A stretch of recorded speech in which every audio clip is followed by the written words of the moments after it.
Sore, Edwin, gimana? Kabar? Udah berapa lama nih kita nggak Lama banget ya kita gara-gara si COVID. Bukan si Komo. Kalau dulu kan gara-gara si Komo. Sekarang gara-gara si COVID. COVID yang lewat. Iya. Atau kompor dari mana nih? Kompor David. Iya. Gimana sekarang kamu? Baik. Ya, agak quiet sih, tapi oke lah, masih survive gitu. Orang juga sehat kan. Alhamdulillah.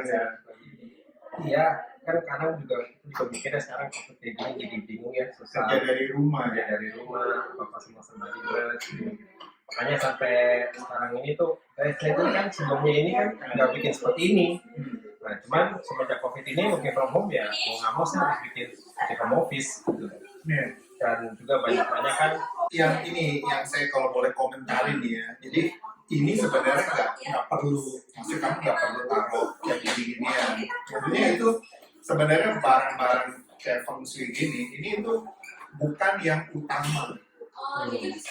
Jadi dia ini hanya istilahnya icing on the cake atau icing on the ice cream atau apalah, terserah.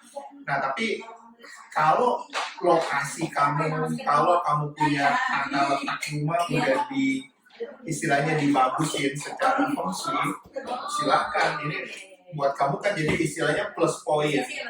Tapi kalau kamu punya rumah lokasinya nggak sesuai sama energi kamu atau penghuni lain, terus tata letak rumah kamu juga kamu nggak perhatikan, kamu mau taruh 1000 ini juga nggak ada guna, ngerti nggak? Jadi ini silahkan kalau yang mainnya, yang primary-nya itu udah kayak ini kan sebenarnya simbol, ya kan? Kayak misalkan kamu mungkin pernah baca kali kan, kalau taruh kapal harus menghadap kemana, itu benar. Kalau kamu mau ikutin pakem ya kamu harus ininya menghadap ke dalam. Apa artinya? Ini simbol bahwa energi dari luar itu masuk. Bukan sebaliknya, ini dikeluarin jadi energinya hilang gitu. arah pintu Ya. masuk. Sama, kalau nggak salah kamu dulu pernah nanya kan, yang soal tapal kuda, ya kan? Itu tapal kuda juga ada dua cara, dua versi orang pasang. Kalau dia taruhnya begini, ini artinya semua yang energi bagus kita simpan. Tapi kalau kita pasangnya begini, tujuannya apa? Semua energi yang jelek yang ada di lokasi kita itu kita buang. Jadi sebenarnya nggak ada yang dibilang. Nah terus kemudian kayak penempatan barang-barang ini udah benar karena ini adanya di belakang. Dia memproteksi kamu. Jadi ini kan mungkin action hero. Kalau kita mau kaitkan sedikit ke zaman dulu yang spiritual, ya ini bisa aja zaman sekarang punya versi dari dewa pelindung, Wankong lah istilahnya. Jadi sama aja. Ini udah oke. Yang nggak boleh kalau kamu hadap-hadapan.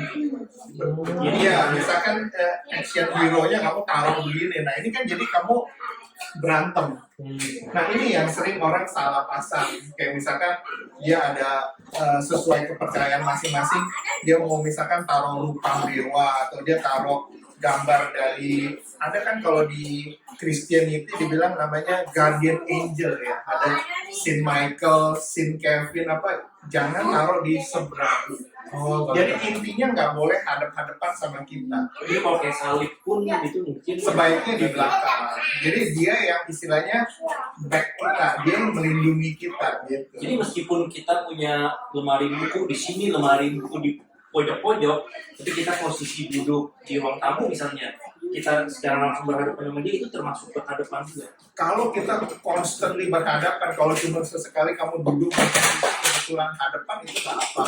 Yang nggak boleh kalau misalkan ini kan istilahnya kantor lah, ruang kerja, work from home, kamu pakai ruangan ini kan.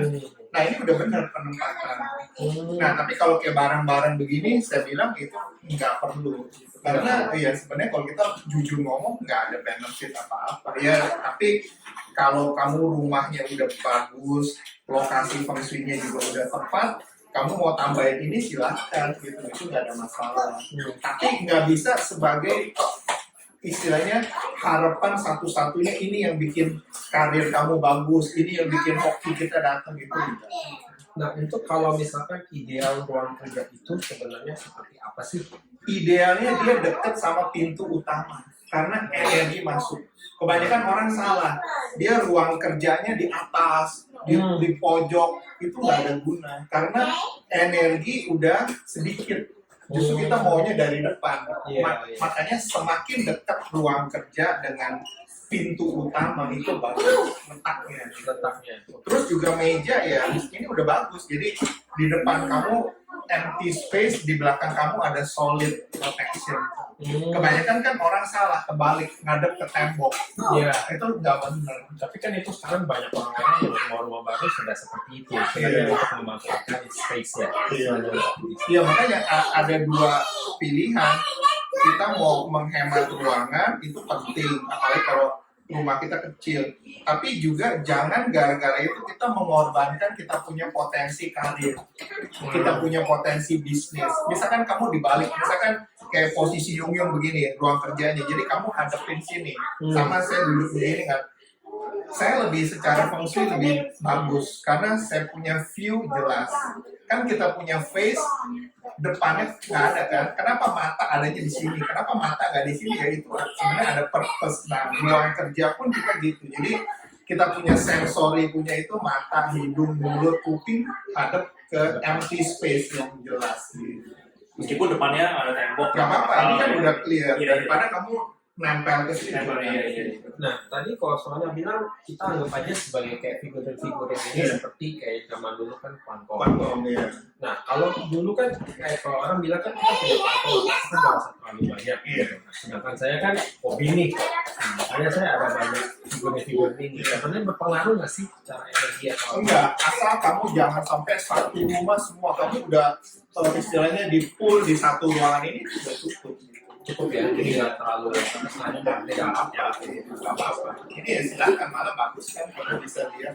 Yang penting penempatannya nggak salah, terus penataan kamu punya ruang kerja ini udah oke. Benar-benar. Nah, soalnya kan kadang kan ada yang bilang kalau punya kayak kodok roll point itu kan kata bisa datangin rezeki dan istilahnya harus ada beberapa kodok lah di rumah. Jangan, ini bisa-bisanya orang dagang aja. Ya, kalau punya duit, mendingan kamu sumbang ke yayasan sosial daripada kamu beli begini. Iya. Itu sih pendapat pribadi saya begitu. Nah, terus kalau di ruangan kerja itu lebih baik ada tanaman atau enggak? Iya. Ada. Kalau misalkan di pace kita kurang unsur kayu, boleh. Tapi kalau di pace kita udah kebanyakan unsur kayu, itu juga harus hati-hati. Jangan terlalu banyak. Kayak ini sih udah oke lah, nggak apa-apa gitu. Ini udah oke. Iya, soalnya kan kadang-kadang yang suka bilang kalau ruang kantor idealnya harus ada tanaman jadi supaya ada Iya. sirkulasi udara supaya lebih memberikan yang bagus. Dalam batasan tertentu silahkan. Tapi kalau udah sampai berlebihan, kamu beranggap penuh.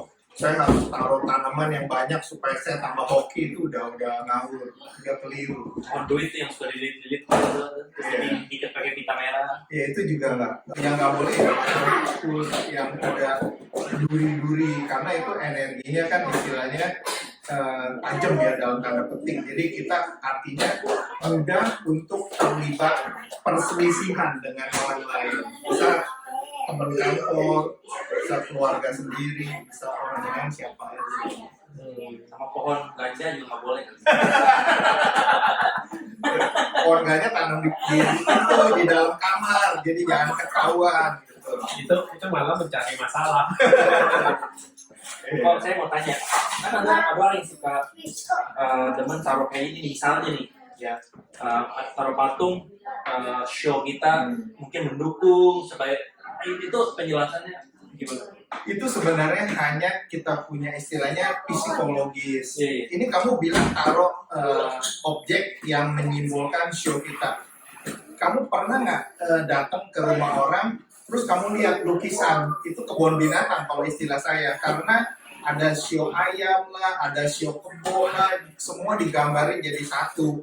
Nah itu nggak apa-apa, silahkan kalau hanya sebagai anggap itu hiasan. Tapi kalau kamu beranggapan dengan adanya lukisan itu atau taruh barang ini menjadi bikin hoki, itu nggak benar. Dalam hal ini ketahuan nih, Edward show-nya show anjing. Iya kan? Iya, bukannya show ini nih. Bukan. Atau show kodok. Ya kan? Nggak ada dalam kodok kayaknya dalam show. Iya, kita teman kan terkadang kan orang suka berpikiran kayak, oh lambangan show harus ada ini. Nah, dan itu juga balik lagi kan yang pernah itu persoalannya ada juga kan. Kalau punya lambang binatang ini oke, tapi sesuai dengan misalkan lagi Iya, iya. Oh itu itu fungsinya untuk kias itu, tapi juga kita jangan terjebak ya, kita menganggap oh gara-gara binatang ini tahun ini kita jadi nggak amat. Itu kita hanya sebenarnya mengambil energi simbolis gitu. Jadi kebetulan kan misalkan untuk tahun tikus ini kita butuh bantuan dari simbol kerbau. Kenapa simbol kerbau? Karena hewan kerbau itu dengan hewan tikus dalam sistem show Chinese itu dia adalah teman baik. Jadi misalkan kita bertiga nih, saya sama Yung Yung lagi musuh, tapi saya tahu Yung Yung ini teman baiknya kamu. Jadi istilahnya saya minta tolong kamu, bilangin dong ke si Yung Yung jangan jahat sama gua gitu lah, ngomong kasarnya kayak gitu. Orang ketiga. Iya, jadi istilahnya juru damai. Nah, kasih bocoran nih, kalau untuk tahun depan itu kan tahun kerbau. Nah, itu butuh bantuan dari Mickey Mouse atau Minnie Mouse, jadi simbol tikus. siap-siap mau tahun depan lagi bos. Kalau angpau yang tahun ini punya sebagai tahun tikus, Iya, dan rumah juga harus tempelan Mickey Mouse. Cuman tapi itu juga tergantung dari show masing-masing. Dari fase, dari ya. Kalau cuma lihat dari show nggak tepat. Kenapa? Show itu kan hanya bagian dari tahun. Sedangkan yang benar-benar kan ada jam, tanggal, bulan, dan tahun. Nah, bagian tanggal dan tahun inilah yang dua menentukan. Oh, tapi sekarang kalau misalnya gini kok, kayak tahun ini kita butuh bantuan dalam tanda kutip si kerbau. Tapi kalau ternyata show-nya saya ciong sama show kerbau, saya punya gambar kerbau di dekat saya. Nggak apa. Oh, nggak ada bilang. Karena kita purpose-nya untuk minta tolong dia. Bukannya kita dalam arti kita sengaja mencari antagonistik. Iya. Sama lah kayak kita di bidang medis kan. Secara general, kalau kita dibilang kan narkotik itu nggak boleh. Iya. Tapi kan karena kalau lagi gimana, kita malah sengaja kan diinjeksi morfin kan. Nah itu lah. Jadi tujuannya apa gitu. Kirain kan kalau misalnya, oh boleh lagi butuh bantuan. Enggak. Di Nggak tahun apa-apa. ini, ternyata kita lagi ciong sama si ciong Enggak, yang gambar kerbau. Nanti malah Jadi bentrok. jadi kan santai ya.